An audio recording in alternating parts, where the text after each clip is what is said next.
All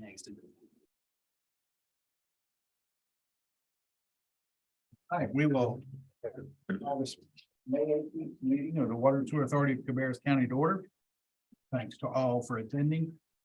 We'll begin our meeting with some unfinished business. Do I hear a motion to approve the minutes from April 20th, 2023?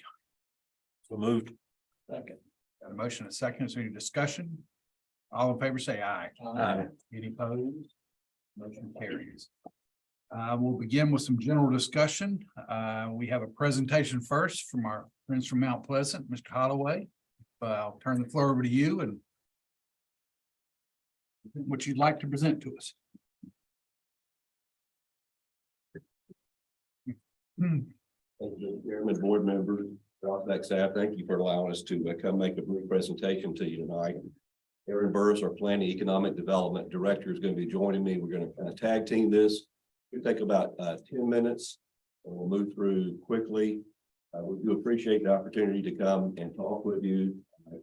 Expressed our appreciation last month when we came and heard the discussion that you were still looking at the various options on allocation to include one that may be involved giving the county allocation, and we'll address that here in just a second. So I'm gonna let Aaron start off, give you just a little background about the town and kind of where we're at, and hopefully kind of build up to what our request is going to be tonight for your consideration. So I'm gonna let Aaron pick it up here and we'll kind of tag team back and forth.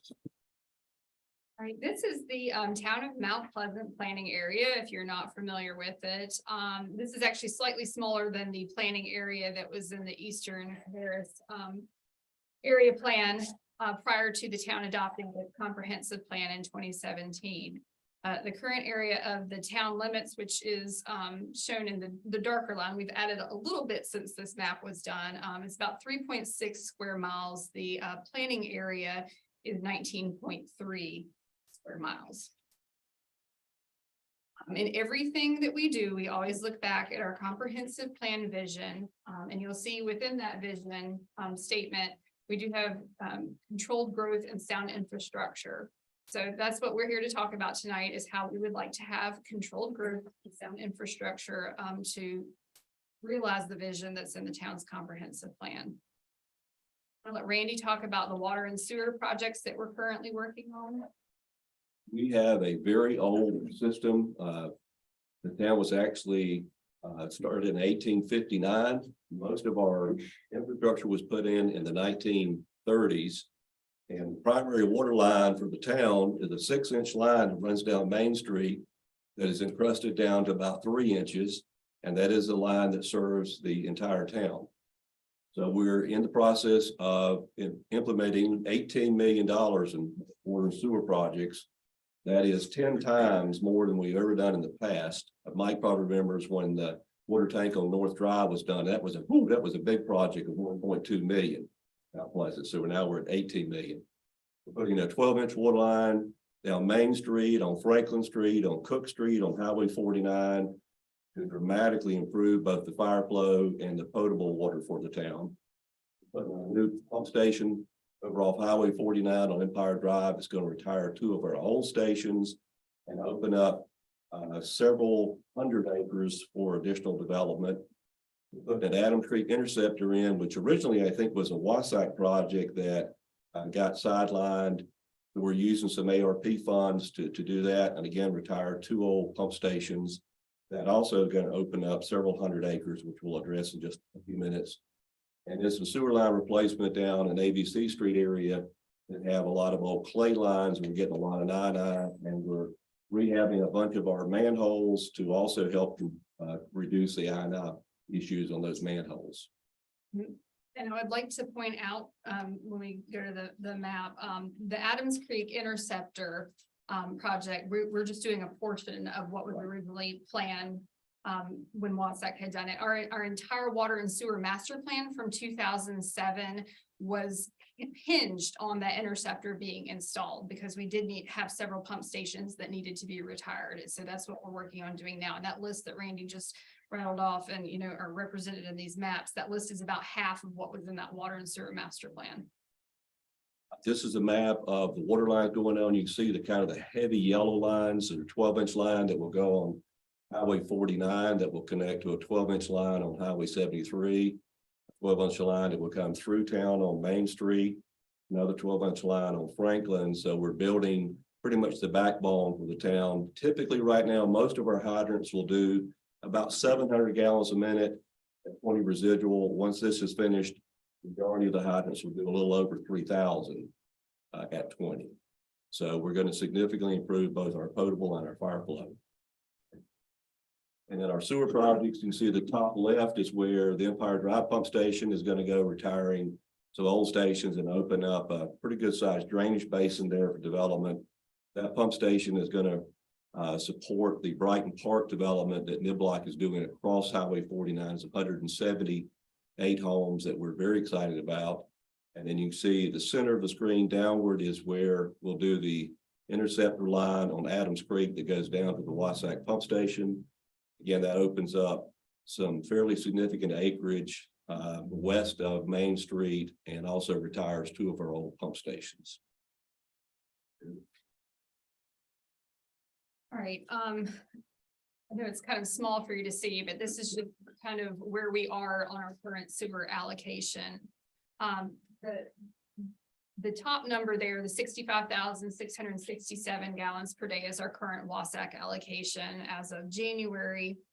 You'll see that we have officially allocated the first three phases for Brighton Park subdivision that Randy just mentioned a moment ago, as well as the Green Acres subdivision. Both of those subdivisions have been more than 14 years in the making, and I'll touch on that here in just a bit in a little more detail. According to our sewer allocation policy that the town adopted, which is much like those of Kannapolis and Harrisburg, we did set aside an economic development reserve of 10,000 gallons per day out of our 65,000 gallons. And then the projects that are listed below that, if you look and see, it says economic development, that is the 10,000 in economic development reserve. So we've already been approached with sketch plans or site plans for enough to basically take over or use up that 10,000. And then the non-economic development projects at the bottom, that is the balance of the Brighton Park lots. We did have them phased so that, you know, we could at least get through the first expansion before they got that allocation. That is in the development agreement that we have with them. The Skyland Townhomes was a project that was approved prior to the pandemic. They already had construction drawings approved. They were ready to start moving dirt, and then the pandemic happened. They wanted to wait and see, you know, what was going to happen with the market. They've been a little shy to get started. They were waiting on another set of townhomes to come along so that they could work on the project at the same time. That's the downtown townhomes project that is also on that list. So you'll see that with all of those projects together, we would have a deficit of 41,973 gallons based on our current allocation for this go round. So of course, like most of you, we're looking to the next allocation. This is a map representing the locations of those different projects. You'll see how they're spread around town in their relationship to our current. They're all within the town limits at this point. They've all been annexed. So there's none of those are in the ETJ. The ones with the red stars, those are Brighton Park, which is the larger piece close to the intersection of 73 and 49, and Green Acres. Those were properties that had participated in construction of WSACC pump station number 3. Just a little, yes. Go back one second. Okay, go back 1 second. Those two subdivisions, the only reason those are going to be under construction is that our good friends from Concord have allowed us up years ago to connect a 12-inch line on Highway 73 to their connection at 73 and Cold Springs Road. Our 12-inch line off the Mount Pleasant system can only supply about 700 gallons a minute. You need 1,000 gallons a minute for a subdivision. We have an automated connection to the Concord line at 73 and Cold Springs Road that is automated and metered, so we pay for it if we use it. So if we have a fire and that line opens, then that flow goes to about 3,000 gallons a minute. So Historically, Mount Pleasant hasn't grown. It's because the infrastructure wasn't in place to allow it to grow. So those are the only two subdivisions that are currently approved because we're on 73 where we have the support from the Concord system. As Randy mentioned earlier, with our water line improvements, that will change. Yes. All right, so just, Are those two projects on the previous spreadsheet that you're tracking? they are, and that's where it leads us into the next thing. It's kind of important to know this. We always say things move a little slower in Mount Pleasant. It's because it's true. Background on the WSACC pump station number 3. So in 2009, through an interlocal agreement with WSACC, the town of Mount Pleasant and two property owners paid $600,000 to WSACC in order to facilitate the installation of WSACC pump station number 3. Just as the pump station was being installed, the Great Recession hit, and due to market concerns, it took until 2017 for the two property owners to resume efforts to develop the properties as intended. To date, the only properties that use the WSACC pump station number 3 are Mount Pleasant Middle School and High School. Actually, the high school system was starting to fail, as I understand it, and that was another major reason WSACC pump station number 3 had to be installed when it was, and thankfully those two property owners were willing to participate. Just as plans for Brighton Park and Green Acres were nearing completion, the sewer capacity shortage was disclosed. Excellent timing once more. So now each of these projects totaling 51,600 gallons per day have to come out of Mount Pleasant's allocation. So for 14 years, we've been working on Brighton Park and Green Acres in some form or fashion, trying to work towards getting those properties developed. Timing has not been on our side. This slide I had Aaron put together. These are 3 large tracts of land that are adjacent to the town limits. All 3 tracts are owned by one individual, not all 3 by the same, but all 3 tracts are owned by one individual, so they don't have to deal with so many people. Tract number 2 there on Highway 73, we have had many developers come in and talk with us about that tract. The issue there is the WSACC sewer line is there, but again, we don't have the water. We have about 700 gallons a minute. About 18 months from now, there'll be over 3,000 gallons a minute there. Tract number 1 again has water and sewer available, but not enough water. And tract 3 has water right now and will have sewer in about 18 months. So if you look to the graph over on the left side of the screen, those 3 tracts combined is over 1,000 acres, and based on the current density. Now, that's not saying they're going to develop out. We did the low case scenario. If they build out over the next 10 years, that sewer demand would be over 500,000. And that's at their current zoning. At current zoning of only 2 dwelling units an acre. What we'll be doing this fall is updating our comprehensive plan and updating our land use plan. And we'll certainly be looking at those tracts for potential development. We're also employing a partner to work with us on site development for potential light industrial sites. And we think tract number 1, because it has property that aligns with Highway 49, may be a site that will be attractive for industrial development or a mixed use development. So there are large tracts of land adjacent to the town that will be open for development in the next 18 to 24 months. Handout. Right. I have a handout for you regarding this particular slide. We finally got to what we're asking for. What we're asking for your consideration basically is, if you look at the top part of the graph, there is the historic 5-year usage, which was at 1.43% at basically 30,000 gallons. What we're suggesting that maybe we consider is using the process that was the most recent allocations, where 16.67% was taken off the top and either to be divided 4 ways, which you see in the middle of the graph, or 5 ways at the bottom of the graph, depending if you choose to give an allocation to Cabarrus County. And last month when I was with you, that seemed to be something that maybe we were considering. So I'm not going to run all through that. That would basically take Mount Pleasant from basically 30,000 up to 112 in the middle graph, or 94 in the bottom graph. The biggest impact on that certainly is going to be Concord, because their percentage is the highest, so Concord would take the biggest hit, if you would. I think it actually benefits Harrisburg in most of the plan.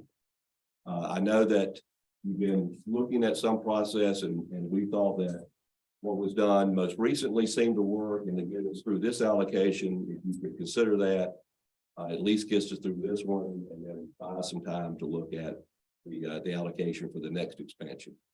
And I know it was mentioned during the last meeting that y'all had about the Veras County Park, the Virginia Pool Park, that will happen to be in the town of Mount Pleasant town limits, and their sewer capacity needs were 19,400 gallons per day. So Veras County having an allocation, at least for that park, would certainly be greatly beneficial, but still doesn't quite get us to where we need to be just to deal with what we already have coming forward.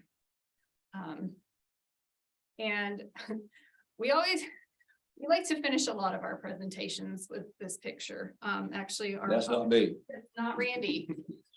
This is actually Herman Beringer. This is Herman Beringer in 1937, and he was the mayor / fire chief during that time.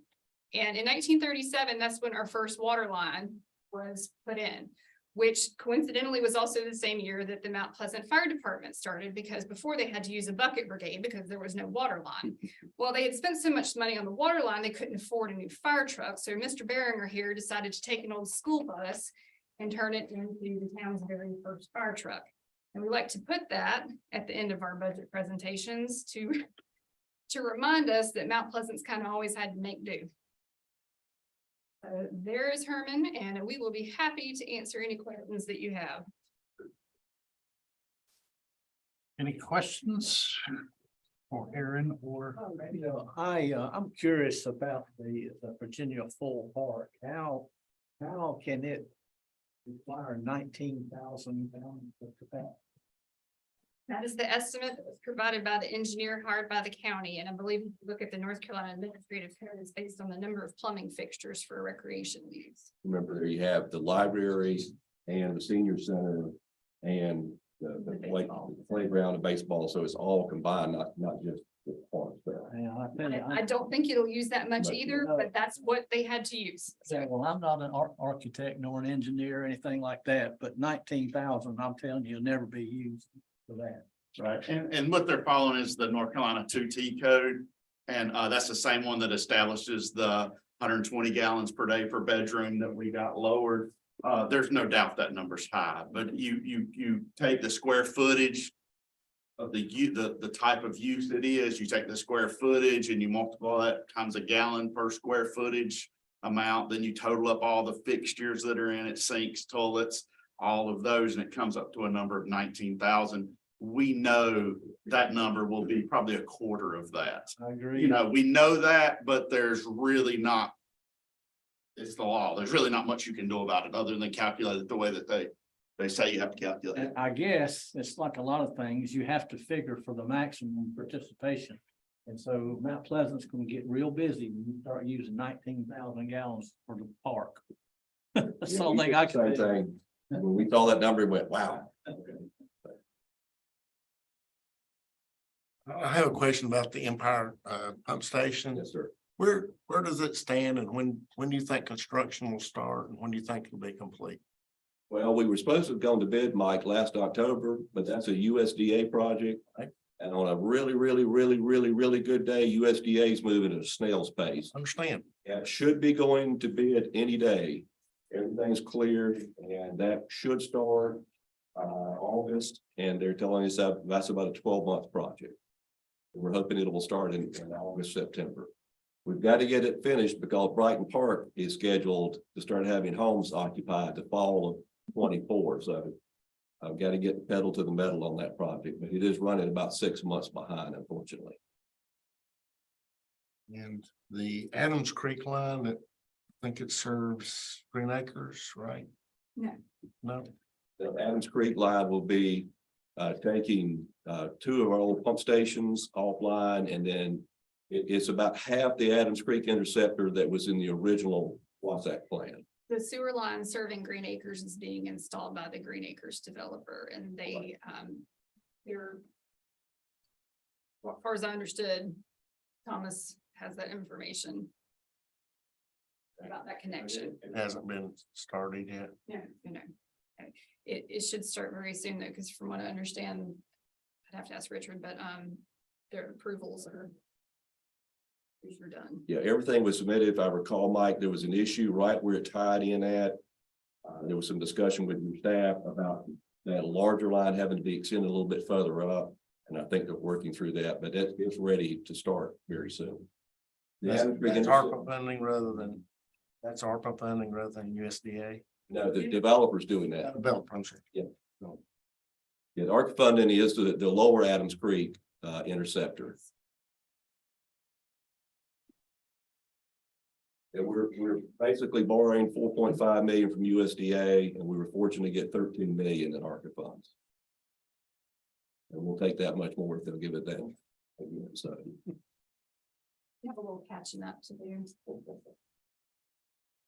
Randy, you anticipate all of these needing final WSAC flow acceptance before the 2027 expansion. Is that fair to say? You think they're all on a quick enough timeline to need it before then? Yeah, we've been kind of holding it off, but yes, they're ready. I spoke to one developer yesterday that said he's going to have his information back to Aaron. So we've just basically been pushing back on some of it. The flood's getting ready to start. So yes. Sure.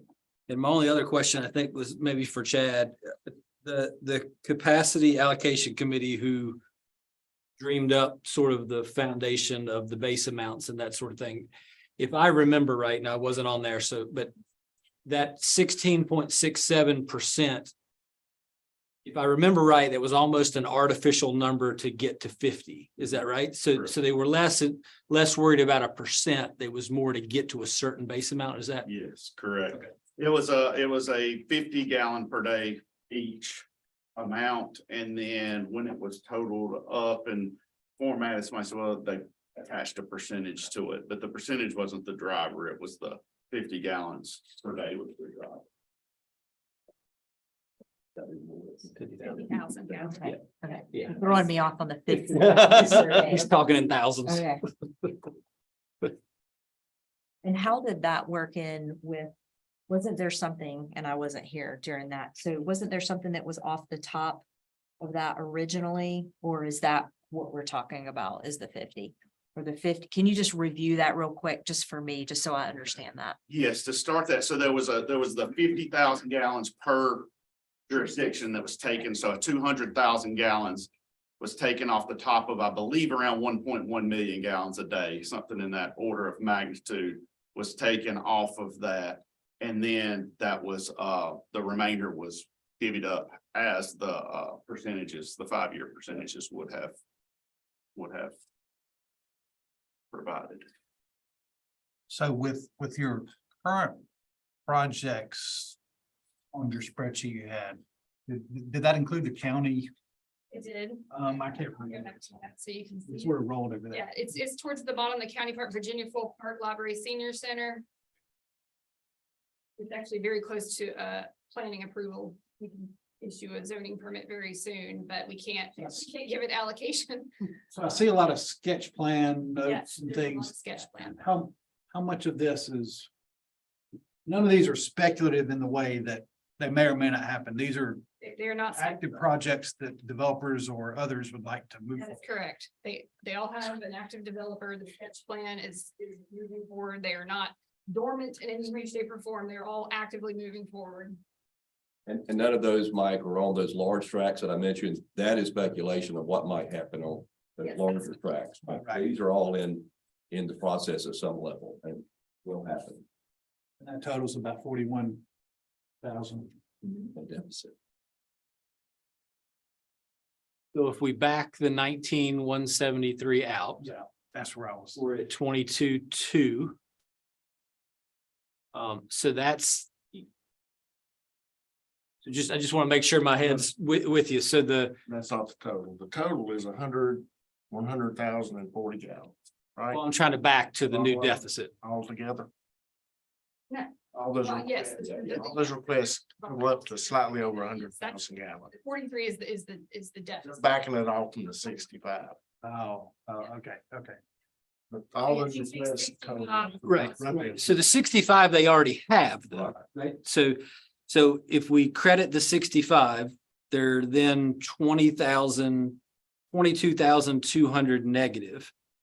So I'm trying to figure out, I think the 100 minus the 65, that puts them at the 40. right, but then I backed out the 19.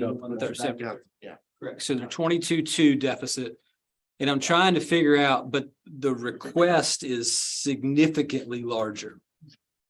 So the request is to provide sewer for all of these known projects and then a significant amount of additional, is that? Well, I mean, Is for that the fair? next 3 years, Yeah. I mean, we assume we'll have other requests. much Sure, more. sure. So, Well, one track there, up on Highway 73. Right. That we said no to many times, that hasn't had adequate water, that will be there within 12 to 18 months. And the WSACC sewer line is already there, so that will be kind of a difficult track to say no to because everything's going to be in place. But now there is nothing right now on the table for that, so that is speculation, but we've had a lot of interest in that site and it's been for sale for probably 10 years. Just waiting for water. Waiting for somebody to say yes, but So if you got the 40,000 gallons a day deficit resolved, is it safe to say every project you know in the town would be covered? That you know, The current ones. that you know, that we know, that would give us nothing beyond that. but Right. that everything you know and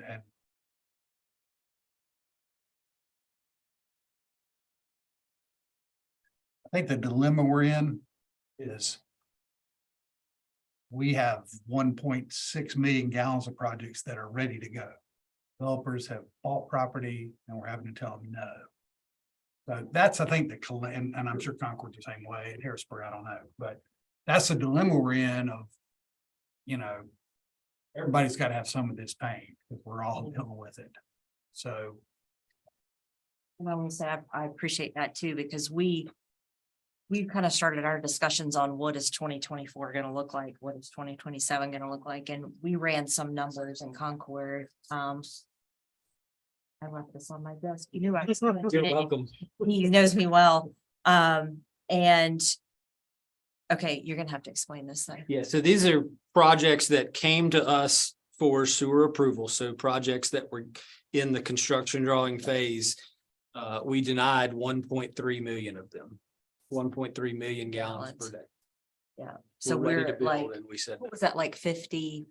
We turned away over 50% of, so I definitely, you are speaking our language, right? From that perspective of, and I'm sure you guys are in the same place, right? that's our number 1.6 million. Yeah, so we're, Ready to go that we have to say no to. right. So And I don't know the solution. we understand that, and there's no magic solution. It's something that Mayor Hand had mentioned at the last meeting that concerns me, and he pointed out, if we continue to use that 5-year historic percentage to make the allocation, our allocation is going to go down because our percentage compared to everybody else will decrease. So our percentage in future expansions will probably be even less. So I know this is difficult. The town is finally positioning itself to grow a little bit compared to everybody else. And, you know, for us, $18 million investment in infrastructure is major. So we're asking to just take consideration. I know this is the impact on everybody in Cabarrus County. And I've lived and worked in 3 counties, and this county and these municipalities get along better than any place I've lived and worked. And we certainly want to see that continue to happen. And we have good relationships with everybody. We very much appreciate that. We had a sewer issue the other day. One of our pump stations went down on a Sunday. My crew was struggling. Concord showed up and stayed there with us 2 days, get us out of a bind. So we have a great relationship with everybody. We very much appreciate that. One last thing, I think the biggest kicker for us, especially with Brighton Park and Green Acres, is how long the town has worked to get those to come true for and right when we're about to get out of the gate, oh wait, we're out of sewer, sorry guys, 51,600 gallons a day. That's the big kicker right there. I guess it's safe to say that if we were to, and we talked about this in the last meeting, we were to take the county impact from the park off of your plate and spread it out amongst all of us, that would help, right? I mean, at a minimum, that's one step that could help. And we talked about doing that countywide is to figure out how many county projects are out there and then put those into a bucket that we all share since they're countywide. So that's one way maybe we can start to help by doing that little piece, but beyond that, I think we need to think through this a little bit and decide if there's another. Have in the plan, the fourth group plan that you projected. Harrisburg gets 2.48% more than they originally had allocated. Has Harrisburg justified that greater need? Do we know anything at all about Harrisburg? Or their representative isn't here? That was just taking that base and just, dividing it. So it wasn't based on any specification. It was just the math. Generally, anything that'll move Mount Pleasant will move Harrisburg, and then Kannapolis and Concord will drop a little bit. That's just always what happens. So if you apply the same methodology, right, that 16.67, Harrisburg will automatically get a significant amount as well. And the only other real path that we decided not to go down is to dive into everybody's business. And that's messy. I think this board decided it was going to give everybody some allocation. You sort of use it as you see fit. But we obviously, none of us want other jurisdictions to be hoarding it and saying this might happen and we want to put a big bucket over here just to sit forever. But at the same token, we need to do some of that because for economic development purposes, we want to make sure when the big project comes, we have some flexibility to pull it off. So.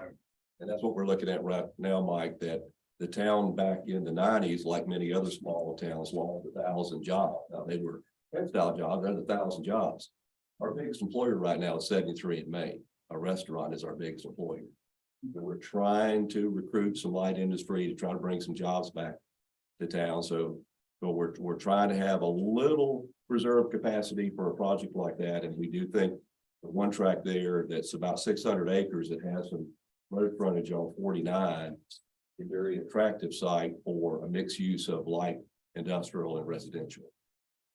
And that property owner now is in the market to be able to sell that. That was inherited not that long ago.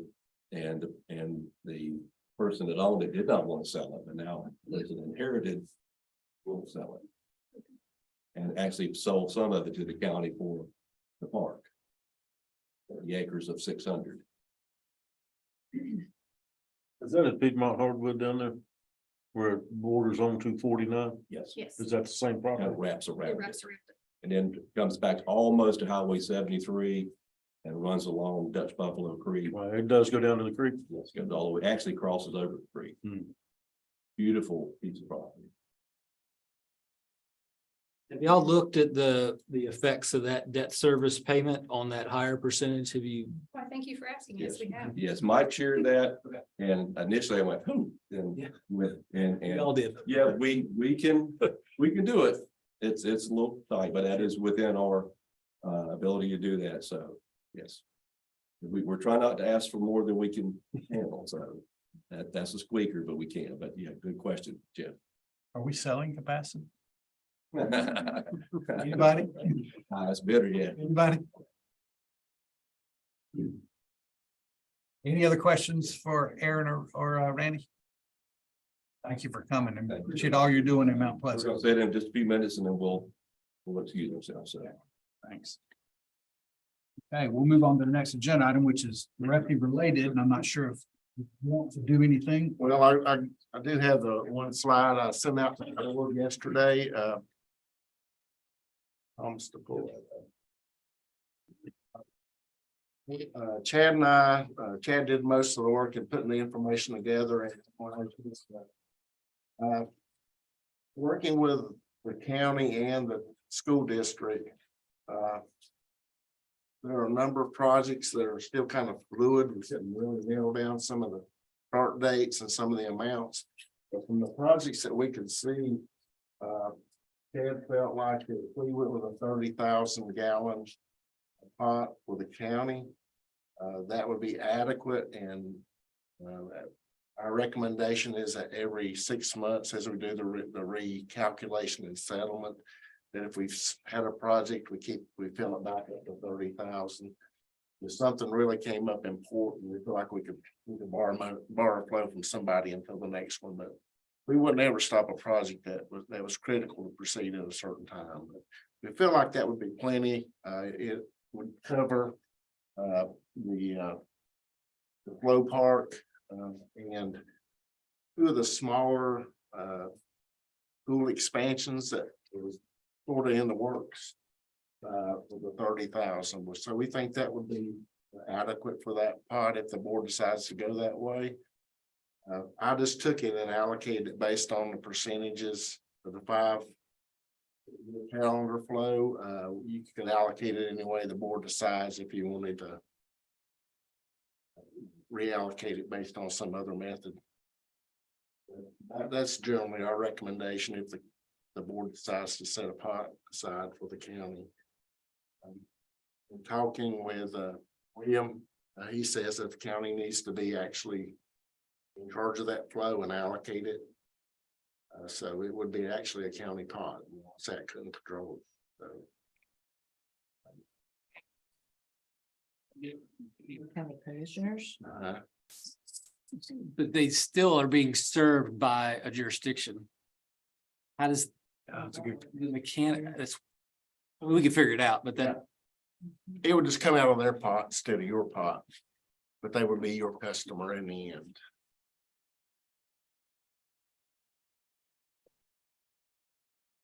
Would it be? So they're just gonna have a pot, so then anything that would come, just like Concord does with projects, even though they would have to be public projects, they would still have to check or reject.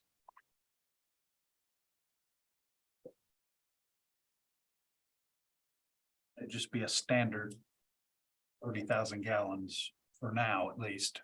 Yeah, there was probably a range of 10, 12, 13 projects that were kind of talked about and looked at. Some of them were school upgrades, school replacements, not sure when they were going to come online, not sure when flow requests was going to be needed, but the majority of all those projects were like the 3,000 to 6,000 range. So for your example, the new Northwest Cabarrus High School is adding 450 students more than the existing high school, and that's 5,500 gallons for 450 students compared to a library and going to be 20,000. But per the 2T regulations, that's the way it calculates out.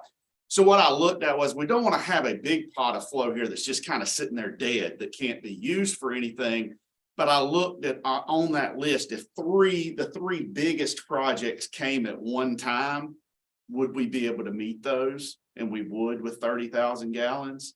So then we're not stuck with a big project and a smaller project comes, and then we've got to come back to get more flow for that in a 6-month period.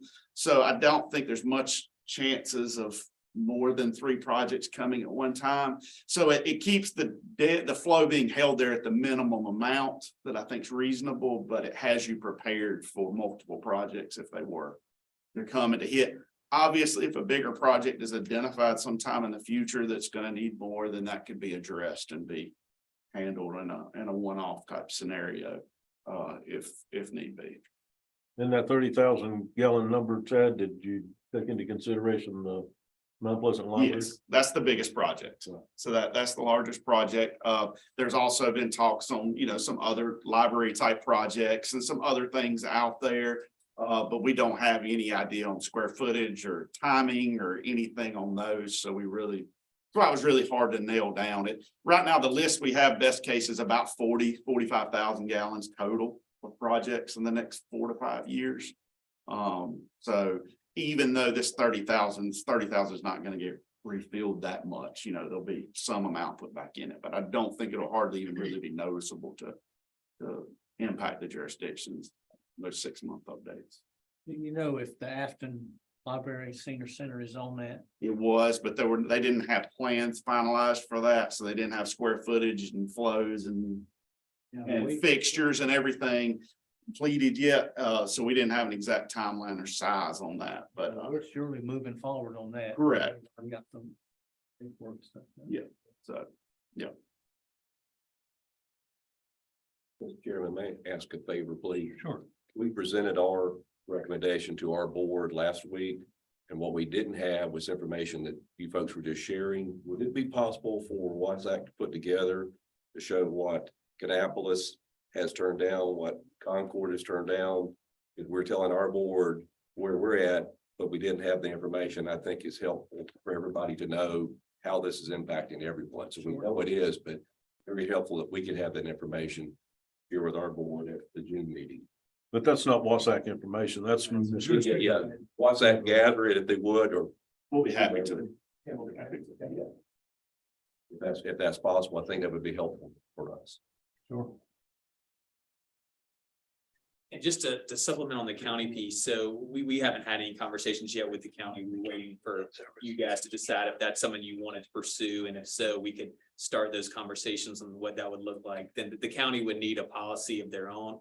I imagine it would be much simpler than the municipalities have, because it's just gonna be, it should just be if it's a public project and stuff like that, that'll get approved.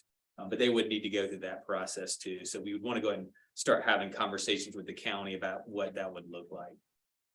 The debt service on the 30,000. Was the new emergency services center at Triangle, was it included Good question. in those plans that you looked at? Yeah, luckily, there was a large amount of projects that have already been approved, that have the approval, such as And I the was gonna say that courthouse they and that probably one. all There's a couple school projects going on, so there was a significant number of projects that already have capacity allocated to them, so they weren't on the list. The other option is that the county every 6 months would make a request. When you're doing the true ups, and then you have a better sense of here's what we think is going to happen during the next period of time, and then that's just updated. Rather than just keep a arbitrary figure sort of just lingering out there. Because every 6 months we've got to plan on, we have to plan on, there could be some decreases based on counties got going on, but I don't know. Other thoughts?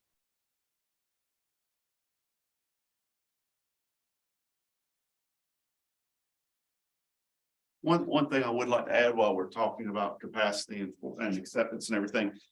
Charlotte Water has reached out. We did work with the state, with Mooresville to get approval from them to be able to do full acceptance using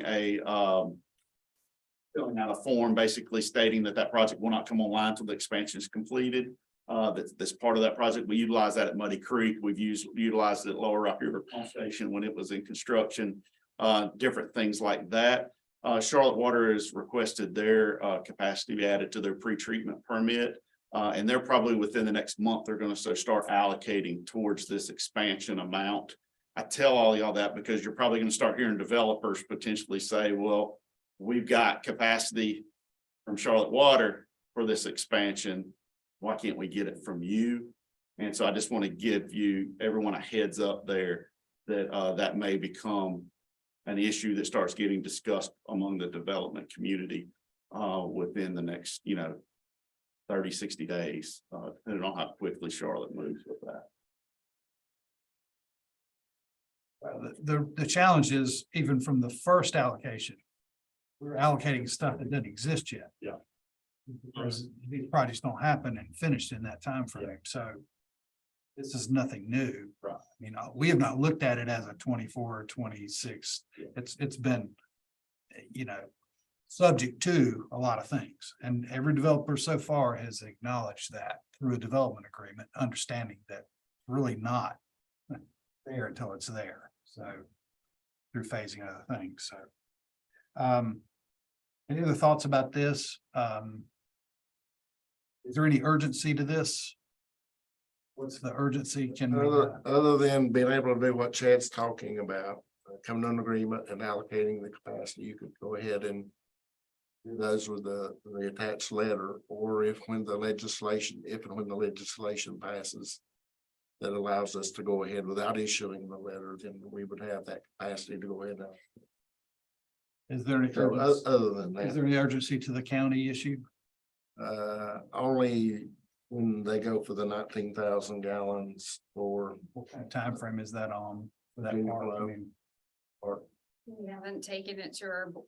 It's over 5,000 gallons a day, so our board has to approve it. And as of right now, without knowing our situation, it's really hard for them to put aside 19,400 when we're looking at only getting 29 the next go round. So, you know, be good to know. there's no need for any action tonight necessarily. No. It's kind of new information too, Yeah. kind of digest Think it a we- little bit. yeah. Cause it feels like they fit together, sure. Maybe the interim, we can come up with more definitive approach to the county. You know, to put something specific on the agenda to consider. Sort of what you've proposed is okay, but maybe there's a couple twists to it we can talk about. And consider at the next meeting. In the interim, we can have continued thought about Mount Pleasant situation and how it affects us all. We can get that information to Mount Pleasant, what we're all dealing with, and then continue that discussion the next meeting.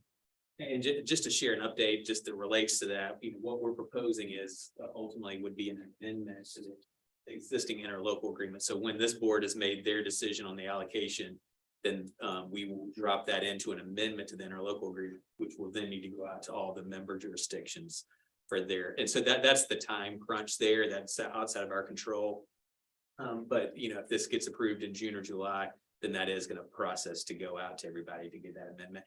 Hopefully that should be a faster process because we're not proposing wholesale changes to the existing interlocal agreement. It really will be just changing the allocation. Is there any merit? I noticed in your staff report, there's a note here that current agreement ends into 24. Is there any thought of going ahead and resolving that now? Extending it while we're doing that amendment? Yeah, that's what this amendment will do. This amendment will address 26.5 to 30 million. So because right now the agreement, it just addresses 26.5. And so that's why we're doing the amendment, because hopefully if this bill goes forward in the General Assembly, we'll be able to go ahead and allocate up to 30. And that's what this amendment will do. All right. Okay, well, we will continue this discussion at the next meeting. Okay, next on the agenda is we're gonna have a public hearing on the system development fee rates for our upcoming FY 24 fiscal year. You're gonna have a presentation on that or? discussion? We'll leave it open for open comments. We received no comments during our 45 days that was posted on our website. Is required by the statutes and required to hold a public hearing before we consider adoption of the fees, which next agenda item, I'll ask you to look at those fees and adopt them at the next June board meeting. Be effective July 1st. And we'll open the public hearing related to receiving comments for our proposed system development fee for the upcoming fiscal year. I'd like to speak. Hearing nobody, we will close that public hearing. And we will move on to the new business, which is a discussion of that very topic. In your agenda packet, I sent out a list of the new system development fees. The major change in our fee is that they are proposing, and Ralph Tellis has developed this as multifamily. There will be a breakdown between one and two bedrooms. There would be a reduced fee, and then multifamily greater than two bedrooms would be the same as single family. The new single family or 5/8 connection fee would go from $2,040 per connection to $2,968. And that's the most significant change in the fee. Most of the larger meters did not change that much. They used a different ratio factor and it actually reduced some of them slightly. But the single family residential was based on calculation using the combined approach, using current capacity in the plant cost and the future. So it combines them both since we have capacity available in the plant now and we're building new capacity in the future. Combines those and determines the cost. So I'll ask for your approval at the next board meeting for that system development fee, if there's any taking questions or. Any questions for Michael? Okay, we will take that up at the next meeting. Okay, rolling on to some reports. Wendy? Financial reports, anything to Answer any questions. see in the financial reports in our packet? Any questions for Wendy's? Speak up. Hey, moving on, Chad, got an update on the creek. Yes. A lot going on, so a lot of work taking place. We did have a pretty wet month, but still had an effective month of getting work completed and done. They did complete the sub-basin concrete pour at the EQ tank. As I think we talked about before, that was a 2,500 yard pour. It's actually done in about 10 hours, 9-10 hours. I think roughly 250, 260 trucks. So they were able to, at times there was 4 trucks unloading at one time, 2 pumper trucks pumping concrete. 12, 13, 14 men out there spreading concrete. It was quite the undertaking. They completed a 600 yard slab pour for the equalization basin earlier this week, Monday or Tuesday. So a lot of work going on there, a lot of concrete being put in the ground.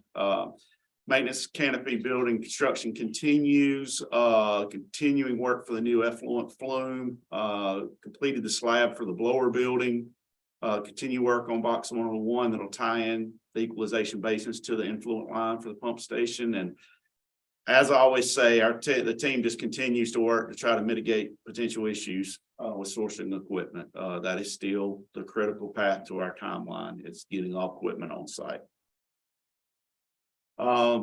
Picture here of the new maintenance canopy going up. Last week or last month, the steel was mostly up. They've actually started work here on some of the walls and roof and should be wrapping that up, I would think, over the next month or two. Should come together pretty quick there. This is the equalization basin, so kind of hard to see, but these are all people down here working. What they're doing is they're setting up the scaffolding for them to build. Remember, this is a tank inside of a tank. So this is a 5 MGD tank with a 1 million gallon tank inside of it to do pre-treatment on our scrubber water inside the existing tank. So what it'll be doing is taking the water that comes from our incinerator scrubber and centrate from our centrifuges, sending it back to this 1 MGD plant on the inside of this tank where it will be mixed with influent to allow some contact time to treat the cyanide or partially treat the cyanide that's in that scrubber water before it goes to the biological process of our plant. So this will be a major source or a more major area of work for the next 3-4 months, I think is about right. So through the summer, this will be a major area of work. We'll try to get pretty interesting process putting up these tanks. So we'll try to get a good bit of footage of that as they move along with that. Here is the down towards that outlet of the plant. This is the new box 103, the new effluent flume structure that's going in. This is the actual flume that will fit down inside this concrete structure to where wastewater is measured as it leaves the plant. This is the blower building. So that slab has been completed. The metal for that building is on site and they're actually painting it, that metal before they erect it. So that painting of that metal is underway and that building should be up, I would imagine, by the time we get together next month. Work for the next month, they're gonna continue to work on that EQ basin. Tank construction is underway, continue working on aeration basin 6. They're doing some backfilling on that, connecting some of the supply lines, discharge lines, and they'll start working on plumbing inside of that here over the next month or coming months. Continue work at that effluent flume, continue work at the maintenance canopy, and continue work on the blower building over the next month. With that, any questions on the expansion? You said the blower building, you anticipate the building being up within the next month? At least the Is there a steel doubt? structure, at least the steel structure. So the contract that we have for that building, they're pretty good. So that's their bread and butter. So you know, I would think the steel will be up, and then it'll kind of look like the maintenance canopy does now, where the steel's up and they're starting to work on that scale. I would imagine within the next month. So there's a whole bunch of blowers that go in that building. Yes, a total of 7. So are we waiting still on all of those, or is No. that equipment here? That the blowers for the first phase are in America, but they're being stored. So they're not on site, but they are in America. So they have been completed, tested, all that. We got all the testing information on them, and they've been shipped and arrived in the US. So. Yes. Any other questions on that? I would like to update on flows, just real quickly of what we've seen. I think we've all experienced over the last couple of years, we've tended to have wet falls and wet springs, and then a drier fall and a drier spring if we're in that. So the last couple of years, we've either started dry and ended really wet, or started wet and ended fairly dry. Well, last year we ended pretty wet. Well, guess what? We started this year on the wetter side. So we're actually about 2.5 million gallons a day higher through 5 months than we were last year at this time. Neat. But we were down last spring. So we were like, hey, looks like flow is going to be down for the year. And then we had a wet fall and it pulled it back up, and we're actually ended up some. So there's always the potential that you know, we end up drier on the second half of the year. I say that just as a warning, because I do not want to get to a situation where I'm all of a sudden here in December and saying, hey, we're going to need 1.5 million gallons of capacity back. You know, I want you guys to know that in advance and know that's coming of what we're seeing from a flow standpoint. So I'll continue to keep the board updated on what we're looking at flows. Last month, we actually, the highest month we've ever had at Rocky River. So we were over 27 last month at Rocky River. So we actually exceeded our plant capacity there by amount. We've already talked with Mooresville about it. They understand the rain, understand the conditions. We're not going to get hit with a big massive violation or anything like that, but we did exceed our permitted flow for that month. We're already at like 22.5 so far this month. So we're down dramatically this month than we were last month, but just wanted to make sure everybody was aware of that and kind of knew where we were sitting and where we were trending and tracking flow wise. Any questions? You may want to just make sure you communicate what you just told us directly to the jurisdictions. Correct. Correct. Okay. Translation, don't rely on us to do it. No, I think that conversation probably ought to be had Right. directly, just so everybody's on the same page. Right. Correct. We're all in decision-making mode right now on some things, so. Yep. Yep. Good. We don't want anybody to panic because we don't know what's gonna happen. No, of course not. The rest of Of course not. Yeah, we could, I mean, it went this time, you know, July of last year, I thought, Eric, we were gonna have 800 to 1 million gallons of extra capacity give back, and we ended up not having anything because we had some really, really wet all month. So the exact opposite could happen. The other year it did, and we dropped down to 17 MGD a month for a couple months, and that pulled that flow down very quickly. So. all right, sounds good. All right, we'll open it up for public comments. Anybody like to speak to the board on any matter? Hearing none. Do I hear a motion to go into closed session on the GS 143-11A1 and 23? So moved. Got a motion? Do I hear a second? Second, I'll take you.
Are now adjourned.